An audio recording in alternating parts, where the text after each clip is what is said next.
So, tingnan nyo mga loads yung ano niya, oh, makina ng Altis bago pa, no? Ayan, sinasali na natin yung langis.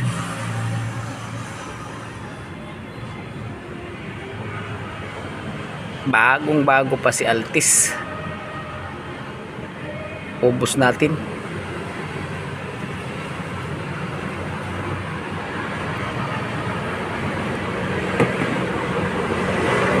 So, meron pang 1 litro.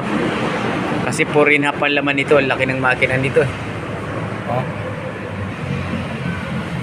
Kulang yung 4 liters para sigurado tayo. Kasi syempre, pag iniwan to ni boss, so 1 year na naman to siguro. Hindi natin alam gaano katagal na naman siya babalik dito para magamit itong Altis niya. Change wheel na naman yan. So, siguraduhin na natin na sakto yung langis. Yan. Ayos. Tapos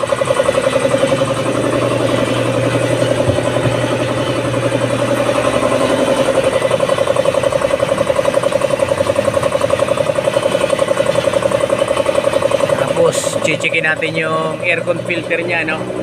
Tsaka air cleaner. So doon muna tayo mga bossing sa aircon filter niya. Tingnan natin.